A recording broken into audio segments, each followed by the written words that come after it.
Programme मध्य मुकाबले में खुशामदीद। मैं हूं रबिया एहसन, मेरे साथ मौजूद है रऊफ क्लासरा। और आज के प्रोग्राम में जिन टॉपिक्स पे हम बात करेंगे उसमें सबसे पहले तहरीके इंसाफ का पंजाब और खैबर पख्तूनख्वा की हुकूमतें छोड़ने के बाद जारहाना पॉलिसी अपनाने का फैसला।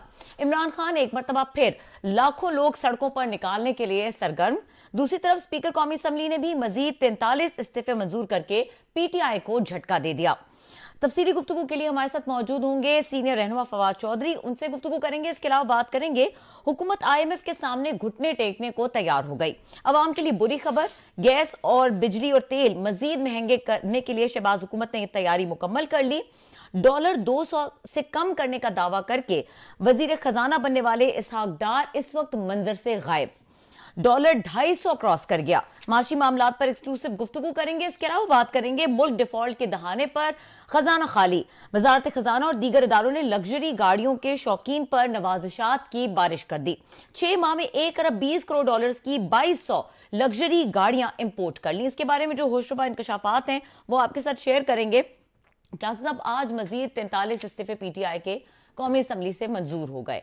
अब PTI ने अपने आप को मुकम्मल तौर पर सियासत से आउट कर लिया। दो सूबाई हुकूमतें खत्म कर ली, मतलब प्रैक्टिकल जो इनकी एक प्रेजेंस थी वो खत्म हो गई। 2 सूबाई हुकूमतें खत्म हो गई, कौमी असम्बली में इनकी रिप्रेजेंटेशन खत्म हो गई। कहाँ खड़ी है PTI? ये बड़ा मुश्किल सवाल है, क्योंकि वो जो इमरान खान साहब के जो फैसले थे, अगरचे आपको याद हो एक दफ़ा हमने यहाँ पे कहा भी था प्रोग्राम पे, ये मेरी बात हुई थी उनसे, साकिब निसार साहब चीफ जस्टिस ऑफ पाकिस्तान थे, जब इमरान खान साहब गए थे वहाँ पर लाहौर में, तो उनकी मुलाकात हुई थी। ये पहले कुछ महीने पहले की बात है। तो उस वक्त उन्होंने, तो मैंने पूछा था उनसे चीफ जस्टिस साहब से। अब इससे आपको अंदाज़ा होगा ना कि कहाँ पे ये खान साहब क्या फ़ील करते हैं और किस तरह वो फैसले ले रहे हैं। तो मैंने पूछा था आगे उनसे, साकिब निसार साहब से, कि इमरान खान साहब से आपकी मुलाकात हुई है तो किस मतलब टॉपिक पे क्यों हुई? तो उन्होंने कहा, जनाब कि इमरान खान साहब जो अपने एडवाइज़र से नाराज़ थे, जिन्होंने उनसे असम्बली तोड़वाई, हुकूमतें तोड़वाई और सब कुछ करवाया। उनका ये ख्याल था कि मुझे सही एडवाइसेस नहीं मिल रही, तो मैं चाहता हूँ कुछ नए लोग, लीगल एडवाइज़र वगैरह, मुझे आप थोड़ा से वो करें, एडवाइस करें, तो मैं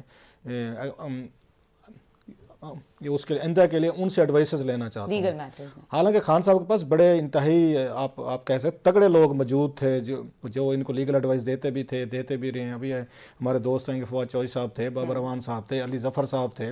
बाद में आपने देखा होगा हामिद खान साहब की एंट्री हुई थी, और हामिद खान साहब जो हैं वो अनकम्फर्टेबल फील करते थे, पार्टी के लोग भी उनसे आके अनकम्फर्टेबल फील करते थे। लेकिन लगता यही है कि खान साहब जो हैं वो अपना एक उनका माइंड सेट है, अप्रोच है या फैसला, क्यों कामयाब आदमी जो होते हैं ना, क्यों वो अपने ही उस तरीके से सोचते हैं। पार्टी के अंदर अगर मुमकिन है, अब मेरी कुछ लोगों से बात हुई थी, वो डिफरेंट पॉइंट ऑफ व्यू रखते भी हैं, लेकिन इमरान खान साहब हूँ या कोई भी पार्टी लीडर हो, एक उसमें कह सकते नवाज शरीफ साहब हूँ, किसी के सामने मुश्किल हो जाता है एक MNA का या MPA का या किसी वज़ीर का कि पार्टी लीडरशिप के फैसले जो अप्रोच के ख़िलाफ़ वो बात करे और अपना फैसला को जो है ना उनका आके तब्दील करवा सके। ये पाकिस्तान में कल्चर नहीं है, ये किसी पार्टी में मैंने नहीं देखा। और मोस्टली लोग जो हैं जो टॉप पे बैठे होते हैं अपनी मर्ज़ी के मुताबिक फ़ैसले करते हैं। अभी भी जो है मैं कह रहा हूँ, ये इनके लिए ये जो बात आपने अभी की है कि कुछ महीने पहले तक आप यहाँ कौमी असम्बली को आप उन पर लानते भेजते थे, जो आज उसमें राना सनाउल्लाह साहब एंड कंपनी कह भी रहे थे। अब आपको यकदम एहसास हुआ है कि यार ये तो हमसे गलती हो कि हमें तो सारे पावर सेक्टर नहीं छोड़ने चाहिए थे। इसी प्रोग्राम में मैनी टाइम्स ये कई क्लिप पड़े, उसी दिन जिस दिन इन्होंने इस्तीफे दिए थे, 11 मेरा ख्याल अप्रैल था अगर मैं गलत नहीं कह रहा, तो उसी रात इसी प्रोग्राम में कहा था हमने कि आप ये गलत कर रहे हैं, आपको नहीं छोड़ना। जमहूरियत जैसी है तैसी है, बुरी है, ख़राब है, आपने इसी के ज़रिए पावर के अंदर वापस जाना। लड़ाई झगड़े मार कुटे हाउस करके आप नहीं ले सकेंगे। अब खान साहब को मेरा ख्याल इन बातों का एहसास हो रहा है। अब अच्छा, उनका जो अपना एक उस पर स्टाइल है, जो उनका ख्याल था जब इन्होंने असम्बलियाँ छोड़ी थी कि अप्रैल से लेके नवंबर से पहले वो इलेक्शन करवा लेंगे, वो आके अपनी मर्जी का आर्मी चीफ भी लगवा लेंगे, वो फिर उसका इलेक्शन कमिश्नर को भी हटा देंगे। एक टारगेट थे और उसके लिए उन्होंने एफर्ट्स भी की। आपको याद होगा यहाँ पे लड़ाई झगड़े भी हुए, फिर उसके बाद यहाँ पे लॉन्ग मार्चेस भी हुए और उस पर तशद्दुद हुआ उन बेचारे PTA के बहुत सारे वर्कर्स में पंजाब में। अब जो सिचुएशन आपको याद होगा 25 मई को थी पंजाब में, आज उसी पे दोबारा भी आ गया, इन्होंने इलेक्शन भी जीत लिया, ज़िमनी इलेक्शन भी जीत लिया। सो वो जो थोड़े से इनके अपने कुछ ये फैसले हैं जिनकी वजह से इन अदर वर्ड्स क्लास साहब ऐसे ही लगता कि सरप्राइजेस की जो पॉलिटिकल स्टंट्स हैं ये तो अच्छे मारते हैं एक तरह से अगर कहें, लेकिन वो पॉलिटिकल स्टंट्स जो हैं वो जिस तरह का डैमेज दे रहे हैं इनकी पॉलिटिक्स को, क्या लगता है आपको कि ये डैमेज दे रहा है या इन द लॉन्गर रन ये फायदा देगा? दोनों चीज़ें हैं। एक तो ये जैसे आपने कहा कि पावर कॉरिडोर से आप हट गए हैं, आपको होना चाहिए, पार्लियामेंट में रहना चाहिए, मेरा तो ये ख्याल है इन्हें होना चाहिए था, नंबर 1। दूसरा, उनके पॉइंट ऑफ व्यू से देखें, वो कहते हैं हमारी ये हुकूमत अनपॉपुलर थी, बिल्कुल ठीक कह रहे हैं। जनवरी फरवरी में लोग हमसे लड़ते होते थे, ये इनके वजीर एमएनए प्रोग्राम में आने को तैयार नहीं होते थे, जो हम क्यों जाएं और किसी और का बोझ जो हम क्यों डिफेंड करें। ये टीवी शोज में आने को तैयार नहीं होते थे, मसाइल थे, मुश्किलें थी इनके लिए, बहुत सारी मुश्किलें थी। अब इन्होंने आके, जो हम उस वक्त भी कह रहे थे, पीटीएम एंड कंपनी जो है, इन्होंने बैठ कर सारा बोझ अपने ऊपर ले लिया। और खान साहब जो अनपॉपुलर हो चुके थे, बड़ी हद तक हो चुके थे, अचानक उनको बूस्ट मिला है, उनको एक उसके बाद उनकी पॉपुलैरिटी बढ़ी है, क्योंकि लोगों ने कंपैरिजन शुरू कर दिया। उस ये कंपैरिजन में इमरान खान लोगों को आज भी बेहतर लगता है। वो कहते हैं नहीं जनाब कि इनको आपने 3 साल दिए, वो 30-30 साल से बैठे हुए हैं। अच्छा, ये कुछ परफॉर्म कर लेते, नहले दहले जो आए थे, ये कुछ कर लेते तो शायद लोगों को इमरान खान साहब की परफॉर्मेंस जो थी वो न्यूट्रलाइज हो जाती, पीछे चले जाते, लोग ना याद करते। जब ये इस लेवल पर पहुंचे, नैब क्लास चेंज कर दो, फिर यहाँ सेटलमेंट करना शुरू कर दो, तरजीहात थी नहीं ना, नजर आ रही है ना। मैं वो जो बात कहते थे इमरान खान साहब, जो उनकी पार्टी कह रही थी, ये तो अपने केस सेटल करवाने आ रहे। डार साहब आए थे, बड़े बम, वो तोपें और पता नहीं क्या कुछ लेके लंदन से पटाखे चलाने थे जी, 200 से नीचे डॉलर ले आऊंगा। वो अभी आपने अपने इंटरव्यू में पढ़ा है, इसमें आए कि वो 252 आपकी उसके आगे 200 रुपए पे क्या आना, वो तो 252 तक चला गया। डार साहब गायब हैं, दरमियान में से कहीं नजर नहीं आ रहे। हाँ, अगर इस दौरान में डार साहब ने जो बड़े बड़े काम किए, अपना घर भी वापस ले लिया जो फ्रीज हुआ, तो अपना केस भी वापस करवा लिया, और अकाउंट में 50-55 करोड़ रुपए जो उनके फ्रीज हुए थे वो भी ले लिए। डार साहब की इकॉनमी तो ठीक होगी है। अब खान साहब जब ये बातें करते हैं तो बात तो अगेन ये जो लोग हैं वो इस बात को सुनते हैं, वो वेट देते हैं कि खान साहब तो ठीक कह रहे हैं। सो इनको जो मार पड़ रही है 2 चीज़ों की वजह से, कोई इमरान खान साहब का इसमें कमाल नहीं, मैं फिर कह रहा हूँ कि उनकी पॉलिटिक्स का बहुत सारी चीज़ों पे उन पर तनकीद हो सकती है, जो मैं अगेन हम करते भी रहते हैं। ये नलायक निकले हैं क्योंकि कंपैरिजन में देखा जाता है ना, लोग इनको कंपैरिजन में देख रहे हैं। वो अगेन इमरान खान साहब अपने उनके एक्ट्स ऑफ ओमिशन कमीशन की तरफ नहीं जा रहे। अदरवाइज जितने स्कैंडल्स इनके दौर में, अब तो नहीं मानते ये सारे, खैर से इनके स्कैंडल्स है, स्टोरीज हैं, बहुत सारे इनके करीबी यार दोस्त जो थे, अगेन उनकी स्टोरीज हैं, अपना इनका घड़ी स्कैंडल है, और ऑडियो वीडियो बहुत सारी चीजें आ रही थी, लोगों ने असर नहीं लिया। रीजन उन्हें लगता था ये जो मौजूदा लाट है ये ज्यादा वर्स हैं if compare with Imran Khan साहब, उसी का फायदा हुआ इमरान खान साहब को। अच्छा क्लासेस साहब, ये जो इनका इस्तीफे पहले कहते थे कि हमने कौमी असम्बली में बैठना नहीं है, एक तरह से बेतौकीरी करते थे पार्लियामान की, फिर उसके बाद अचानक इन्हें एहसास हुआ कि नहीं, अब हमारे इस्तीफे मंजूर नहीं होने चाहिए। उस वक्त उनके इस्तीफों का एक ट्रेंच मंजूर होता है, फिर उसके बाद ये कोशिश करते हैं कि ये जो बाकी है ये किसी तरह रुक जाएं। ये स्ट्रैटेजी इनकी चेंज हुई है या इन्होंने ये इसी तरह से करना था? इसमें बहुत कंफ्यूजन है, इन जवाबों के बावजूद भी समझ नहीं आई अभी तक स्ट्रैटेजी। मैं खुद कंफ्यूज हूँ, मानने दे, इतराफ करने दें, बड़ा अच्छा अहम सवाल है कि ये इसलिए कहा जा रहा है कि कल को इमरान खान साहब की आपने प्रेस कॉन्फ्रेंस सुनी होगी, उन्होंने कहा था कि जनाब कि हम इसलिए भी जाना चाहते हैं कि कल को राजा रियाज के साथ मिलकर ना ये निगरान वजीर आजम लगा लेंगे। तो ये तो पहले से देखने की बात थी। नहीं, अभी उसी पे आ जाते हैं। यही है ना जो उन्होंने बात की, जो जवाब दे रहे हैं कि हम बैठे होंगे तो हम फिर उनको नहीं लगाने देंगे। मेरा इस पे काउंटर सवाल है, मुझे नहीं पता खान साहब की बात किसने समझा दी है कि आप अगर अपोजिशन लीडर होंगे कौमी असम्बली में तो आप अपनी मर्जी का वजीर आजम लगवा लेंगे। आपने अपनी मर्जी का वजीर आजम पंजाब में लगवा लिया है। आपका तो चीफ मिनिस्टर था ना, आपकी तो पूरी हुकूमत थी, कैबिनेट बैठी थी, तो आपकी मर्जी का वहां पे लगा है, वहां पे आपका वजीर आला क्यों नहीं लगा? अहमद नवाज सुखेरा साहब क्यों नहीं लग गए?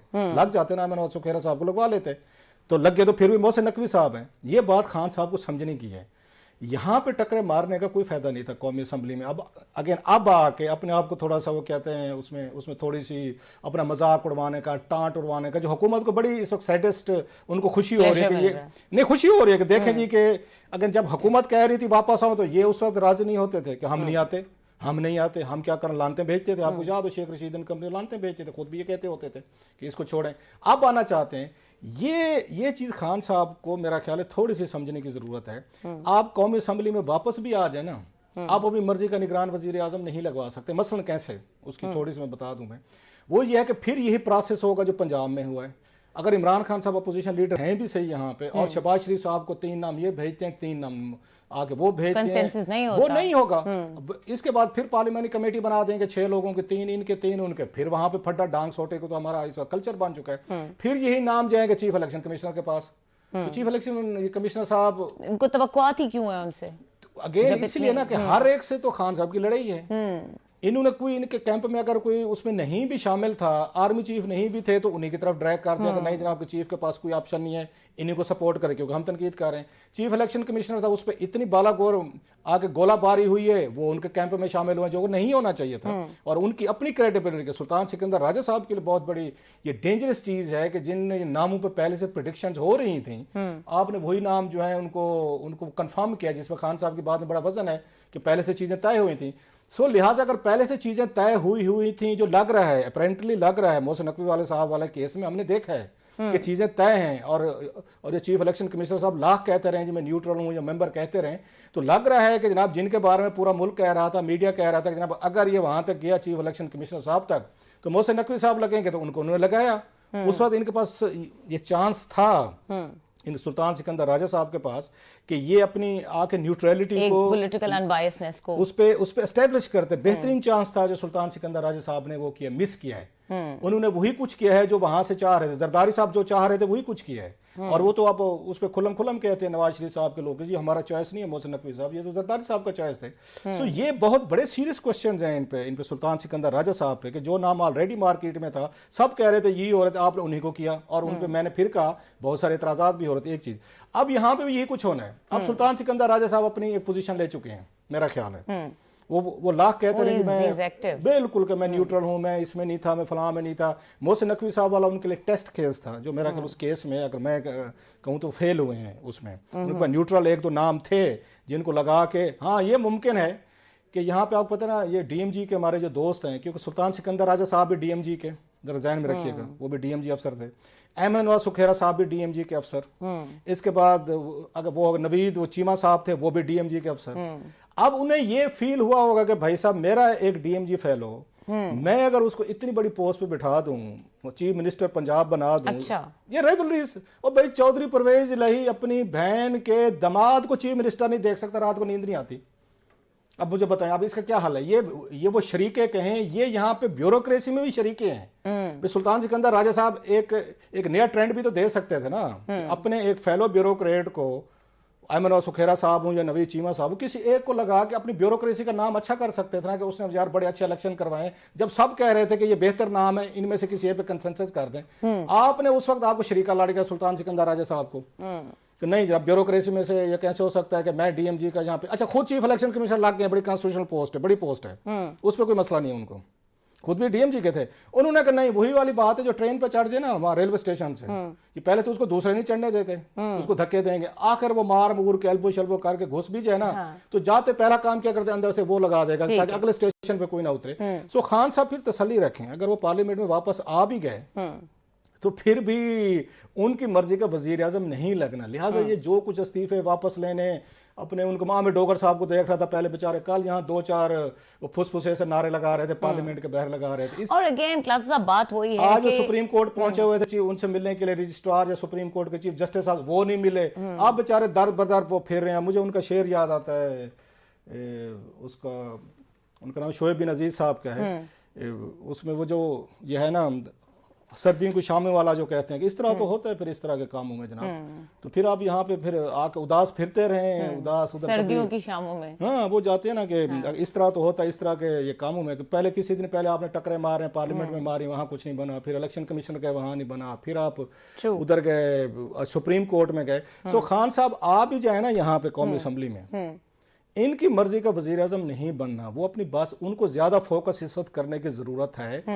कि वो इलेक्शन के उसमें जाएं, मोड में जाएं, अपने लोगों को एक्टिवेट करें, अपनी लिस्टें बनाएं कि लोगों को लड़ाना है, किधर करना है। बड़ा मैच उनका वहां पर पड़ने वाला है। ठीक है क्लास साहब, इसके ऊपर डिस्कशन कंटिन्यू करते हैं अगले सेगमेंट में। इस वक्त ब्रेक का वक्त हो रहा है, ब्रेक के बाद डिस्कशन को यहीं से जारी रखेंगे, हमारे साथ रहिए।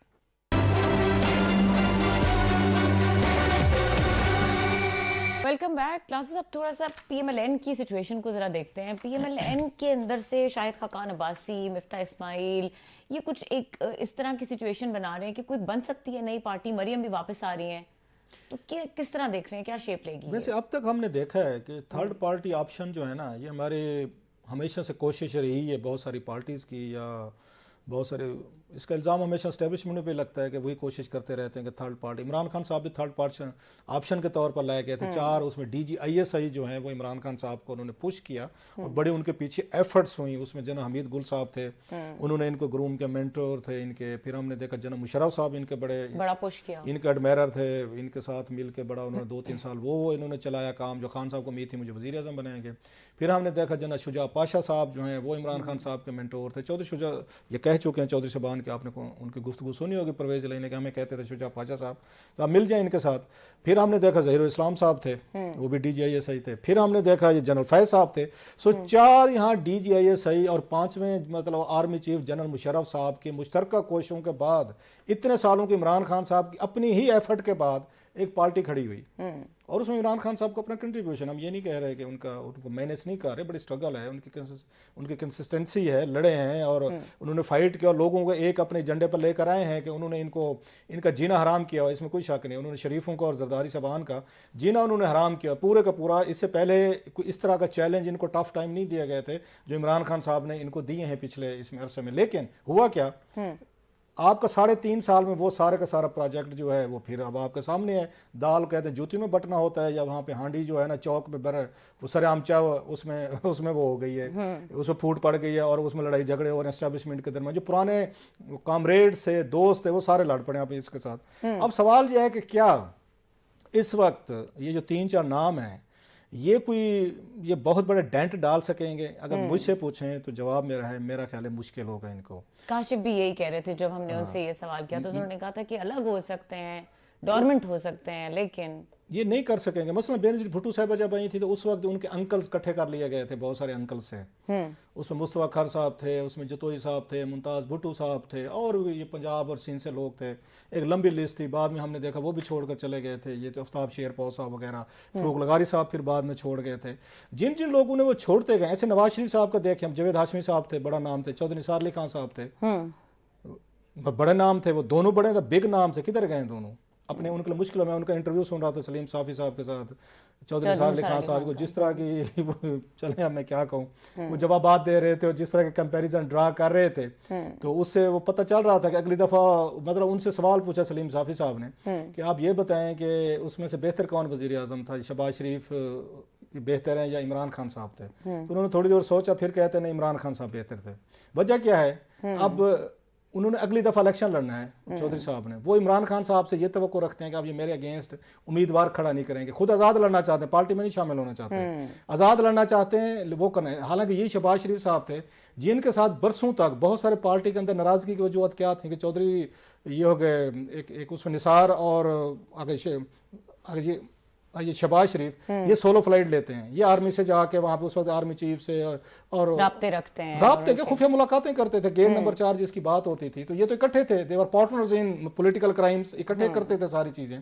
अब क्योंकि नाराजगियाँ हैं, चीज़ें हैं, लिहाजा हालांकि इमरान खान साहब ने इनके खिलाफ बहुत बड़े इंतहाई मैं समझता हूँ मतलब काबिल एतराज़ गुफ्तगू की हुई है, वो अभी भी उसकी वीडियो ऑडियो पड़ी हुई है। अच्छा, इन्होंने चौधरी निसार अली खान साहब ने उनके बारे में की हुई है, लेकिन पॉलिटिकल इंटरेस्ट कितने खौफनाक होते हैं कि सम टाइम आपको अपना आके मुस्तकबिल देखना पड़ता है कि अगर इलेक्शन मैंने लड़ना है, या तो मैं इमरान खान साहब की पार्टी में जाऊँ, वो ईगो नहीं मानती है उनके कि इमरान खान के नीचे चौधरी निसार अली खान काम करे, क्यों करे, एक बड़ा बिग क्वेश्चन है उनके लिए। सो मैं ये कहना चाह रहा था कि आपके बहुत सारे लीडर आए, उन्होंने कोशिशें की पार्टी के विद इन पार्टीज, लेकिन वो कोई बहुत बड़े डेंट नहीं डाल सके। हाँ, अब आपके पास ऑप्शन ये है, ये सारा पूरा ग्रुप है, उसमें शाहिद खकान अब्बासी साहब हूँ, उसमें मुस्तफा नवाज खोखर साहब हूँ, या इसमें मिफ्ता साहब ने कंपनी ये तारीफ भी करते रहे इमरान खान साहब को, स्पेशली मिफ्ता और मुस्तफा खोखर साहब। आप फिर उसको ज्वाइन कर लें, इमरान खान साहब को ज्वाइन, फिर अगर आपने करना है ना कुछ आप करना चाहते हैं तो शायद आगे खकान अब्बासी साहब, नो ऑफेंसेस टू हिम, मरी के हमारे हैं वहाँ पे, तो वो बताया जाता है इनका 20,000 से ज़्यादा वोट बैंक नहीं है। अभी भी मरी में जो ज़्यादा वोट बैंक है वो नवाज शरीफ का, पीएम नवाज का है। सो इनके लिए अपनी सीट निकालना मुश्किल हो जाएगा। हमारे दोस्त मेरे भाई हैं, ये हो गए मुस्तफा नवाज खोखर, अगेन वो कहाँ से सीट वो निकाल सकेंगे?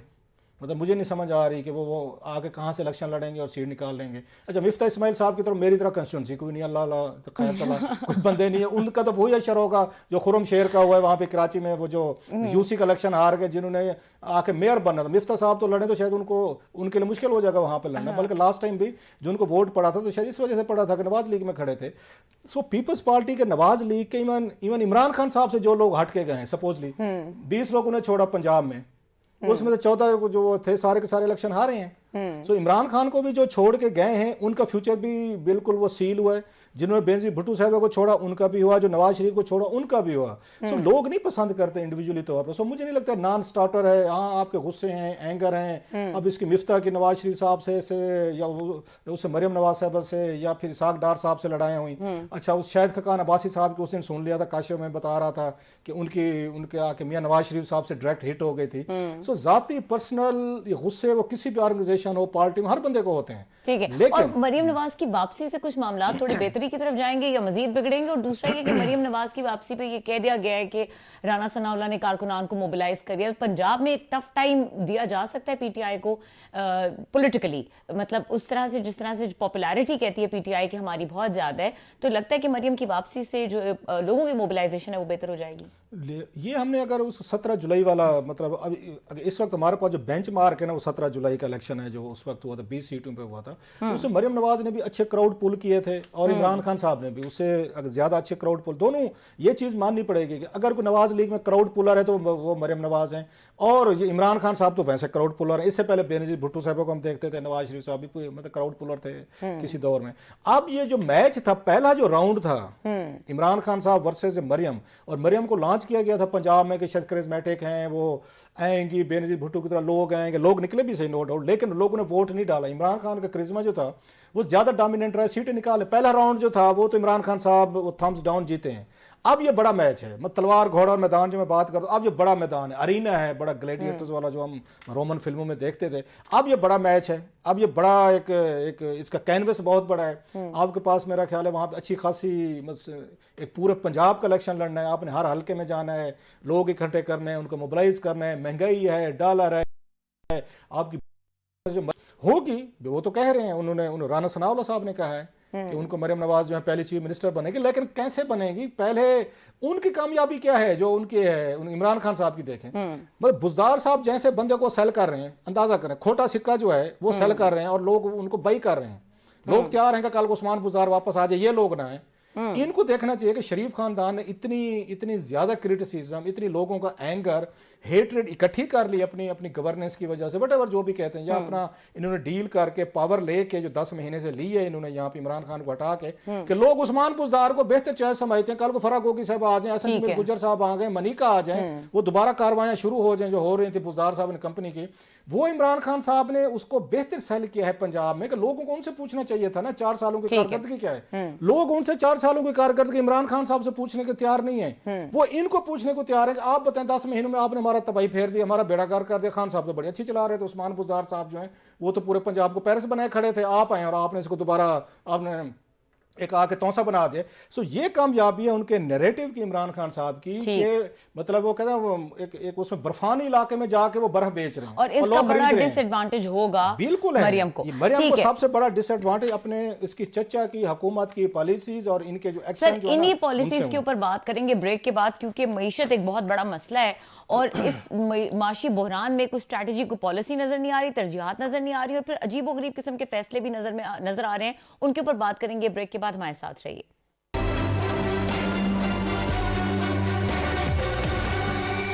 वेलकम बैक क्लास साहब। जिस तरह आप पिछले सेगमेंट में कह रहे थे कि अगर मरियम की वापसी पे जो उनको डिसएडवांटेज होगा इन हर कैंपेनिंग, वो होगा उन गलत पॉलिसीज का या उन तमाम चीज़ों का जो लोगों का एक गुस्सा इस वक्त उरूज पे पहुंचा हुआ है हमारी इकोनॉमिक इंस्टेबिलिटी की वजह से, और ये इंस्टेबिलिटी बढ़ती जा रही है। इसमें अभी महंगाई मजीद होनी है, अभी हुकूमत मजीद महंगाई की तरफ जा रही है, बेरोजगारी, कारोबार मुश्किल हो रहा है लोगों का। तो ये गलत पॉलिसीज हैं या मसला क्या है? एक तरफ तो ये है कि IMF के नीचे जैसे हम जाके उनके शरायत हैं सारी जिस तरह मानी जा रही है, जिसका ऑफ कोर्स बर्डन जो है ना वो लोगों पे आना है। वो तो लंबी डिबेट है, हम उस वक्त किस पे उसमें कर ले रहेंगे कि IMF हमारा दुश्मन है, दोस्त है। मैंने लास्ट टाइम इस पे बात भी की थी। सवाल ये है कि लोगों को ये फील नहीं हो रहा कि हुकूमत हमारे दुख दर्द में शरीक है। एक तरफ आप कहते हैं हमारे पास पैसे नहीं है, हमने बिल्स बनाने, हमने बजट बढ़ाने, हमने मिनी बजट आएगा, ये बला बला चीजें। साथ में आप 80 से ज्यादा कैबिनेट रख लेते हैं, उनके प्रिविलेजेस हैं, उनका खाना पीना, गाड़ियां, पेट्रोल खर्चे, अलाउंस वो रखते हैं। फिर आपके ओवरसीज आपके बहुत ज्यादा ट्रैवलिंग हो रही है, दौड़े हो रहे हैं। सो लोगों को लगता है कि यार डैम केयर कि हुकूमत जो 24 किलोमीटर पे बैठे हुए हैं, ये तो हुकूमत कर ही नहीं रहे। 80 बंदे आपने 24 किलोमीटर चलाने के लिए रखे हुए हैं, यार खुदा का खौफ करें। ये 24 किलोमीटर का इस्लामाबाद है, ICT जो इस्लामाबाद कैपिटल टेरिटरी, इस पे 80 मिनिस्टर बैठे हुए हैं इस वक्त। बताएं आप, स्पेशल असिस्टेंट है, एडवाइजर जो भी हैं, 80 लोग 24 किलोमीटर को चला रहे हैं और फिर भी नहीं चल रहा इनसे। या तो होना कि चलो चला दें, कि चलो फिर उसके बाद 80 नहीं 180 लोग रख लें आप। 80 लोग रखने के बाद भी आपसे काम नहीं चल रहा, फिर भी आप हाथ पांव बांध रहे हैं, लोगों की मिन्नत उसमें कर लें। और वही वाली बात करो, अपने केसेस सेटल किए जा रहे हैं, अपने इलाज के लिए चेंज है। आज हमारे उन्होंने, हमारी अगर रिसर्चर है सीनियर, बड़ा अच्छा उन्होंने आज मैंने उनको जिम्मे लगाया था, she is done a good work. Sumera Saleem Sahiba ने बड़ी अच्छी आज उन्होंने 3-4 पहलुओं पे उन्होंने कवर किए, बड़ी मेहनत की आज उन्होंने। So that's the reason I giving her the credit कि एक तरफ एक खबर है कि इन्होंने कोई 2200 गाड़ियां जो हैं इन्होंने मंगवा ली हैं। जब आपके पास डॉलर नहीं, 1 अरब और कोई 20-22 करोड़ डॉलर की गाड़ियां मंगवा ली हैं, जब डॉलर नहीं आपके पास। जरा इस मुल्क की प्रायोरिटीज देखें। कंटेनर्स रुके हुए हैं, जो कंटेनर जो रुके हुए है वो रुके हुए हैं, LCs नहीं खोल रहे, पेट्रोल की नहीं खोल रहे, मेडिसिन की नहीं खोल रहे, जो जरूरी है। उन्होंने कहा इनको रहने दे, पहले गाड़ियां मंगवा लें। जरा हमारी प्रायोरिटीज है कि हमारी कौम की भी देखें जिन्होंने मंगवाई हैं, और जो खरीद रहे हैं उनको भी दाद मिलनी चाहिए। असल दाद उनको भी बनती है कि मुल्क के पास पैसे नहीं है, डॉलर नहीं, आपने मार्केट से डॉलर खरीद के आपने गाड़ियां मंगवा रही हैं, LC खुलवा रहे हैं, जो भी चीजें कर रहे हैं उस पर, वो चले हो गया। इसके साथ अब इसमें मजे की चीज जो है, जो उसमें बताई गई है कि इमरान खान साहब के दौर में 10 अरब डॉलर की हमने गंदम, ऑयल आपके सामने था वो मंगवाया, चीनी मंगवाई, दालें मंगवाई और पाम ऑयल मंगवाया। और इस तरह से 10 अरब डॉलर, जो मुल्क जहां पे हम कहते हैं दुनिया का 5वां 6ठा, हमें पूरा बचपन से पढ़ाया गया कि दुनिया का 6ठा 5वां मुल्क जो ना हम गंदम पैदा करते हैं, ये उनके दौर में हो रहा है। अभी जो इसके फिगर हैं वो बड़े इंतहाई मतलब खौफनाक हैं कि अभी एक इनका इकोनॉमिक फिगर जो सामने है, 2 मद्दों में सिर्फ पाकिस्तान जो इस वक्त टैक्स इकट्ठा कर रहा है, वो कर रहे हैं तकरीबन कोई मतलब 5000 अरब से 6000 अरब था। पहले 4000 अरब था। इमरान खान साहब की ये थी कि इनके दौर में वो जो इसकी टैक्स कलेक्शन थी वो बढ़ा के पहले 5000 तक ले गए, फिर उसको 6000 तक छोड़ गए, which was again A considerable jump. अब ये पता चला पहले आपके 5 महीने, जुलाई से नवंबर तक 5 महीनों में आपने यहाँ पे उस पर 2200 अरब, अब टोटल जहन में रखे 5 से 6000 अरब टैक्स है, आपने 2200 या 250 अगर 2,200 अरब जो है सिर्फ दिफा और जो आपके सूद है कर्जों का उन पे अदा किए 5 महीनों में। अब मुझे पता है गंजी न है क्या और वो कहते हैं नचोड़े क्या, ये आपकी एक तरफ से 2 मद्दों में इतना पैसा चला गया, बाकी मुल्क अभी वहीं पे है, ना इसमें PSDP है, ना तनख्वाहें हैं, ना इसमें आपके दीगर डेवलपमेंट वर्क है, वो छोड़ दें। डेवलपमेंट तो बहुत दूर की बात है, खत्म हो गया। लोगों को तनख्वाहें नहीं है, लोगों के पास आपके पास पैसा नहीं है, एक साइड पे ये है। तो आप ये दूसरी तरफ जो है अभी जो आ रहा है, अभी हमने वहां से यूक्रेन से फिर गंदम मंगवा रहे हैं, 30-40 लाख टन अब आ रहे हैं। इमरान खान साहब के दौर में 40-50 लाख टन वो लेकर रहे थे। लेकिन इनको दाद दें पूरे मुल्क को, इन्होंने, जो मैं बार बार कहता हूं, इन्होंने वो बनाया हुआ यहाँ प्रॉपर्टी का एक इन्होंने प्लाट बना दिया। हर शहर के गिर्द जो जरी जमीनें थी, जो जरी जमीन जहां पे नजर आई है, इन्होंने उस पे जाके हाउसिंग सोसाइटीज बना दिए। और जो बिल्डर्स थे, ठेकेदार थे, हाउसिंग सोसाइटीज मालकान थे, उन्होंने तमाम ये पॉलिटिकल पार्टीज को हाईजैक कर लिया। पैसा खिला रहे हैं, इनको डोनर दे रहे हैं, डोनेशन दे रहे हैं, इनके अंदर घुस गए हैं, इनसे पॉलिसीज बनवा रहे हैं, इनसे अप्रूवल ले रहे हैं। और जो काम करना चाहिए था हुकूमतों को कि बैन करते कि किसी जरी जमीन पे 1 इंच आप दीवार नहीं खड़ी कर सकते, पूरे मुल्क को आपने तबाह कर दिया है। डॉलर है नहीं, कर्जे हम लिए जा रहे हैं, और साथ में अपनी जरी जमीनें यहाँ पे हमने आगे सरिया सीमेंट ठोक दिया है। बहर दुनिया को हम बिजनेस दे रहे हैं, पूरी दुनिया 10 अरब डॉलर का आप इसमें मंगवाएंगे, उसमें गंदम, उसमें आप चीनी, तो उसमें दालें और ऑयल मंगवाएंगे, पीछे बचता है क्या? दूसरी तरफ गाड़ियों का सुने, इस वक्त आपको याद होगा सलीम मांडवी वाला साहब थे, हमारे साथ थे, पिछले महीने थे, उन्होंने एक बड़ा खौफनाक इंकशाफ किया था। पाकिस्तान इस वक्त तकरीबन 80 या उस 75 अरब डॉलर के करीब की इंपोर्ट करते दुनिया से खरीदता है, और जो हम बेच रहे हैं दुनिया को 60-61 अरब डॉलर है, 20 अरब का फर्क है। इसमें से 50 अरब डॉलर का हम सिर्फ तेल खरीद रहे हैं। जो मुल्क दुनिया का 50 अरब डॉलर का तेल और गैस खरीद रहा है, और टोटल हमारी अर्निंग कितनी है, इसको एक्सपोर्ट और इनको रेमिटेंसेस मिला के 60 अरब है। 60 अरब में से 50 अरब डॉलर हम वापस दुनिया को दे रहे हैं, उनसे तेल और गैस खरीद रहे हैं, 10 अरब डॉलर बाकी बचता है, और टोटल आपकी जो परचेजेस हम कर रहे हैं 80 अरब डॉलर है। अब मुझे बताएं 20 अरब डॉलर कहां से आएंगे? वो IMF के पास जाएंगे, दुनिया से भीख मांगेंगे, फिर क्या हम भिखारी बनेंगे। और भाई आप खुद ये काम करने को तैयार नहीं। हुकूमतें कहती हैं लोगों को हमने मना नहीं करना, वो तो कहते हैं गाड़ियां जितनी आए सड़कों पर लेकर आए। कंज्यूमर बैंकिंग आपने शुरू की है, लोगों को उस पे लीज पे आपने गाड़ियां देना शुरू कर दिए। ये आपके 10-15 साल पहले, अगर मैं गलत नहीं कह रहा, ये जो आपका बिल था एल का, इट वाज अराउंड आपके 10-12 अरब डॉलर का था। अब वो वहां से जंप करके, ये अल्लाह भला करे जनाब शौकत अजीज साहब का क्या कहूं मैं, अब मैं ये कह सकता हूँ टीवी पे बैठ के भला करे, उन्होंने कंज्यूमर बैंकिंग दी और मैं मोटरसाइकिल नहीं ले सकता हूँ। अगर नहीं ना राव साहब आप तो गाड़ी लेंगे, और मैं कहाँ से लूंगा, मैंने कहा, उसने कहा बैंक देगा।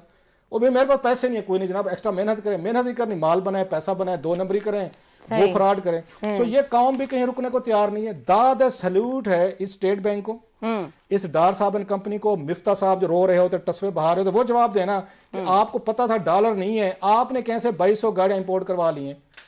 मतलब लोगों को तो, मतलब आपने फ्री फॉर ऑल कर दिया। दूसरी तो ब्लैक मार्केट का मलिक बोस्तान साहब को सुन लिया, वो फरमा रहे थे जनाब कि हमने ब्लैक मार्केट खत्म करने के लिए पहले ब्लैक मार्केट कायम कर लीजिए। एक पैरेलल, जरा बदमाशियां हमारी देखें, इस मुल्क के साथ हमदर्दी दोस्ती देखें। पहले एक ब्लैक मार्केट पैरेलल आपने खड़ी कर दी है। अब खड़ी करने के बाद अब आप कहते हैं हम ब्लैक मार्केट खत्म कर रहे हैं, लेकिन रेट जो है ना हम अपनी मर्जी का दे रहे हैं। अब आप कह रहे हैं मतलब मर रहे हैं, जो कुछ करें, अब ब्लैक मार्केट नहीं खत्म करे तो डॉलर आपसे जाते सारा अफगानिस्तान को वो हो रहा है, आपको स्मगल हो रहा है, अपनी मर्जी का वो रेट लगा रहे हैं। अवाम से पूछें, अवाम कुछ करने को तैयार, वो गाड़ी मंगवाएगी। ठीक है क्लास साहब, इसके ऊपर डिस्कशन करेंगे। शार्प क्लोजिंग के लिए कहा जा रहा है, प्रोग्राम का वक्त खत्म हो गया। देखने के लिए शुक्रिया, इजाजत दीजिए, अल्लाह।